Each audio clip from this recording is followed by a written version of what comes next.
Bayangkan sebuah kendaraan berbobot puluhan ton bergerak perlahan di tengah medan perang. Di dalamnya hanya ada beberapa orang awak. Namun kendaraan ini membawa meriam yang mampu menghancurkan kendaraan lapis baja dari jarak jauh. Di sekelilingnya terdapat lapisan perlindungan baja, sensor canggih, sistem komunikasi, bahkan teknologi yang dirancang untuk mencegat ancaman sebelum mengenai tank. Inilah tank tempur utama modern. Dan pertanyaannya, tank mana yang sebenarnya paling hebat di dunia? Apakah Abrams milik Amerika Serikat? Leopard 2 dari Jerman? K2 Black Panther dari Korea Selatan? Merkava milik Israel? Atau justru T-14 Armata dari Rusia? Hari ini kita akan melihat 5 tank yang sering dianggap sebagai kandidat terkuat di dunia. Tapi hati-hati, karena tank yang paling mahal belum tentu menjadi tank terbaik. Nomor 5, T-14 Armata. Kita mulai dari Rusia. Namanya T-14 Armata. Tank ini terlihat seperti sesuatu yang keluar dari film perang masa depan. Desainnya berbeda dari tank Rusia generasi sebelumnya. Salah satu fitur paling menarik adalah posisi awak. Pada desainnya, awak ditempatkan di dalam kapsul lapis baja di bagian depan kendaraan, sementara turret utamanya tidak lagi menjadi tempat awak seperti pada banyak tank konvensional. Artinya, ketika bagian turret terkena serangan, awak tidak harus berada tepat di dalam turret tersebut. Tank ini juga menggunakan sistem pemuatan otomatis untuk meriam utamanya. Dan di atas kertas, konsepnya sangat mengesankan. Namun ada satu masalah besar. T-14 masih menghadapi persoalan produksi, jumlah operasional, dan pengalaman penggunaan yang terbatas. Jadi meskipun secara teknologi terlihat sangat futuristik, kita belum bisa begitu saja menyebutnya sebagai tank terbaik di dunia. Karena dalam perang nyata, teknologi yang hebat harus dibuktikan. Nomor 4, Merkava. Sekarang kita menuju Israel. Di sana terdapat sebuah tank yang filosofi desainnya sangat berbeda. Namanya Merkava. Jika sebagian tank dirancang dengan fokus utama menghancurkan lawan, Merkava sangat menekankan satu hal, menyelamatkan awaknya. Karena bagi sebuah tank, kehilangan kendaraan memang buruk. Tetapi kehilangan awak jauh lebih serius. Merkava memiliki desain yang menempatkan mesin di bagian depan kendaraan. Konfigurasi ini memberikan keuntungan tertentu dalam perlindungan awak. Tank generasi modernnya juga dilengkapi sistem perlindungan aktif. Salah satu yang terkenal adalah Trophy. Sistem seperti ini dirancang untuk mendeteksi ancaman tertentu yang datang menuju tank dan mencoba menghentikannya sebelum mencapai kendaraan. Bayangkan, sebuah rudal anti-tank meluncur menuju tank. Dalam hitungan detik, sensor mendeteksi ancaman, sistem menghitung arah datangnya, kemudian sistem pertahanan mencoba menghancurkan ancaman tersebut. Itulah perang lapis baja modern. Bukan lagi sekadar baja melawan peluru, tetapi sensor melawan sensor. Nomor 3, K2 Black Panther.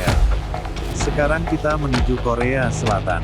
Dan disinilah muncul salah satu tank paling modern di dunia, K2 Black Panther. Tank ini dirancang untuk menghadapi medan yang sangat beragam di semenanjung Korea. Yang menarik bukan hanya meriamnya, tetapi juga sistem elektronik dan mobilitasnya. K2 menggunakan suspensi hidropneumatik yang memungkinkan kendaraan mengatur posisi bodinya. Tank dapat menyesuaikan ketinggian dan posisi suspensi untuk menghadapi medan tertentu. Bayangkan tank puluhan ton, tetapi masih mampu mengubah posisi badannya untuk mendapatkan keuntungan ketika bergerak di medan yang tidak rata. K2 juga menggunakan autoloader. Artinya proses pengisian amunisi ke meriam dilakukan secara otomatis. Awaknya dapat dikurangi dibanding konfigurasi tank yang masih menggunakan loader manusia. Dan disinilah K2 menjadi menarik. Tank ini bukan sekadar kendaraan lapis baja, ia adalah gabungan antara mesin, sensor, komputer, dan senjata. Tetapi masih ada dua nama yang harus kita lewati. Dua raksasa yang sangat terkenal. Nomor 2, M1A2 Abrams. Ketika orang berbicara tentang tank Amerika, satu nama hampir selalu muncul. Abrams. M1 Abrams bukan sekadar tank. Ia sudah menjadi salah satu simbol kekuatan militer Amerika Serikat. Versi modern seperti M1A2 V3 mendapatkan berbagai peningkatan pada perlindungan, sensor, komunikasi, dan sistem elektronik. Salah satu hal yang membuat Abrams terkenal adalah kemampuan awaknya untuk bekerja dengan sistem pengamatan dan pengendalian tembakan yang sangat maju. Tank dapat mendeteksi target, menghitung solusi tembakan, dan membantu penembak melakukan engagement secara cepat. Bayangkan situasi seperti ini. Malam hari, jarak pandang terbatas. Dua kendaraan berada di medan yang gelap. Awak manusia mungkin kesulitan melihat dengan mata biasa. Tetapi sensor tank terus bekerja. Target terdeteksi. Komputer membantu menghitung. Penembak mengunci sasaran. Kemudian, DUARRR. Meriam utama melepaskan tembakan. Inilah alasan mengapa pertempuran tank modern tidak hanya ditentukan oleh siapa yang memiliki meriam terbesar, tetapi oleh siapa yang melihat lebih dulu, mengidentifikasi lebih cepat, dan menembak lebih akurat. Namun Abrams memiliki satu kelemahan yang sering menjadi pembahasan. Kendaraan ini sangat berat dan membutuhkan dukungan logistik yang besar.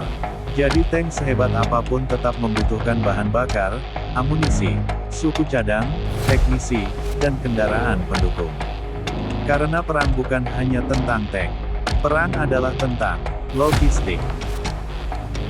Nomor 1, Leopard 2. Dan sekarang kita sampai pada kandidat yang sangat sering disebut sebagai salah satu tank tempur utama terbaik dunia.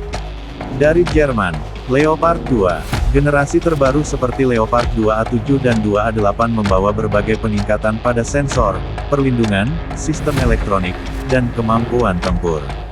Leopard 2 menggunakan meriam smoothbore 120 mm. Tetapi meriam hanyalah salah satu bagian. Kekuatan Leopard 2 terletak pada kombinasi keseluruhannya. Perlindungan, mobilitas, sensor, akurasi, elektronik, dan pengalaman operasional dari keluarga Leopard 2 yang digunakan oleh berbagai negara. Versi modernnya juga dirancang untuk menghadapi ancaman yang semakin kompleks di medan perang. Dan ini sangat penting, karena tank modern tidak lagi hidup sendirian. Ia terhubung dengan kendaraan lain, infanteri, drone, artileri, pesawat, sistem pengintaian, dan pusat komando. Satu tank mungkin hanya sebuah kendaraan. Tetapi ketika terhubung ke jaringan militer, ia menjadi bagian dari sebuah sistem perang. Tapi, apakah Leopard 2 benar-benar nomor 1? Jawabannya tidak sesederhana itu, karena tidak ada tank yang sempurna. Abrams memiliki keunggulan, Leopard memiliki keunggulan, K2 memiliki keunggulan, Merkava memiliki keunggulan, bahkan T-14 memiliki konsep teknologi yang menarik. Tetapi kemampuan sebuah tank tidak hanya ditentukan oleh spesifikasinya di atas kertas. Kondisi medan, kemampuan awak, intelijen, drone, dukungan udara, logistik, dan strategi komandan, semuanya dapat menentukan hasil pertempuran. Tank paling canggih di dunia sekalipun, tanpa bahan bakar, tanpa amunisi, tanpa dukungan, hanyalah sebuah kendaraan puluhan ton yang tidak bisa bergerak. Kalau pertanyaannya, apa tank terhebat di dunia? Tidak ada jawaban mutlak. Namun jika kita melihat kombinasi teknologi, perlindungan, mobilitas, sensor, kemampuan tempur, dan kematangan desain, Leopard 2 generasi terbaru adalah salah satu kandidat terkuat. Di belakangnya ada Abrams, kemudian K2 Black Panther, Merkava, dan T-14 Armata. Tapi satu hal harus kita ingat. Tank bukan dibuat untuk menjadi pajangan. Tank dibuat untuk perang. Dan di medan perang, satu keputusan yang salah bisa lebih menentukan daripada miliaran rupiah teknologi. Karena pada akhirnya, bukan hanya tank yang bertempur. Manusia di dalamnya yang menentukan bagaimana mesin perang itu digunakan. Dan mungkin, itulah senjata paling penting dari semuanya.